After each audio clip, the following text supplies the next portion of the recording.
Croatia delivered a professional performance against NigeriaWhen. The draws for the World Cup were made last year. A lot of pundits automatically categorized Group D as the group of death due to the quality and caliber of the teams involved. After the first round of games, it looks like the Vatreni of Croatia are the only team in the group equipped to do the business. Argentina is still as hapless as ever, and Iceland has lost none of the resolute defending and iron will that saw them impress at Euro 2016. That leaves the Super Eagles of Nigeria, and from what has been seen of the team, it will take a miracle of epic proportions for them to survive the group of death. Not since the golden generation delivered that oh-so-great experience at France '98 has a Croatian team looked as equipped for the task as this current set. However, the opposite applies to Nigeria, as this current team is a far cry from the dazzling Eagles that thrilled the world at USA '94. Alex Iwobi had a woeful performance even the former manager Antti Kasic was sacked after the Vatreni could only finish second behind Iceland in World Cup qualifying. Alex's appointment did not elicit much in the form of a warm welcome by fans and the media.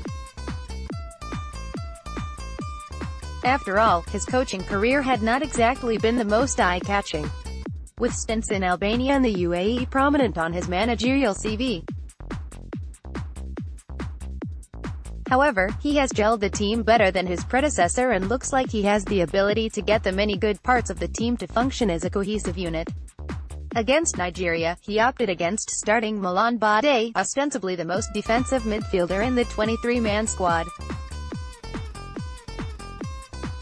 Instead, he played only captain Luka Modric and Ivan Rakitic in midfield. He also fielded a very attacking quartet of Mario Mandzukic, Ante Rebic, Andrej Kramaric and Ivan Perisic.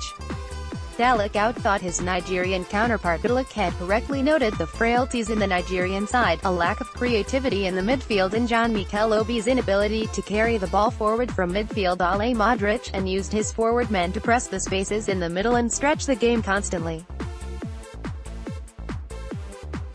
This tactic frustrated the Nigerians as there was little or no time to construct coherent passing sequences due to the constant presence of the Croats. The Nigerian manager, Rohr, tried to counter this by bringing in Ahmed Musa to replace the ineffective Alex Iwobi, and offer pace down both flanks. However, the Croatians nullified it perfectly.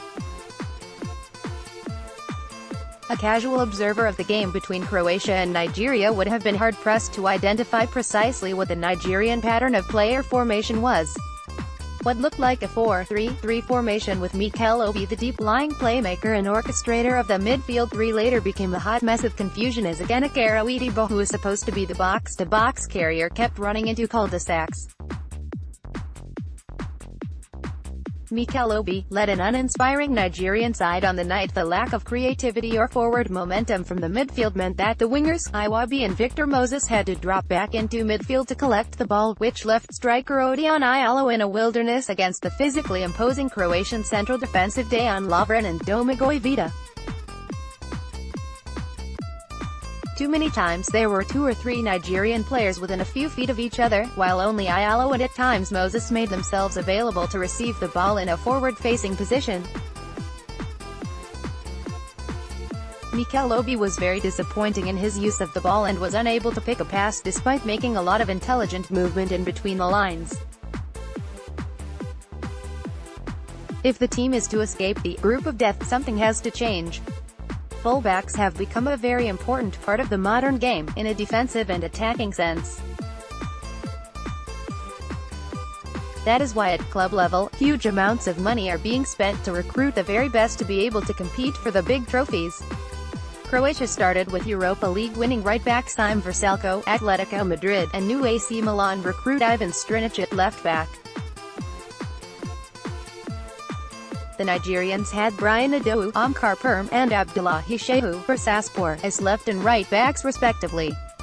The quality of the Croats shone through as Vrsaljko alongside Rebic and Kramaric kept Adowu pinned back and focused solely on defending.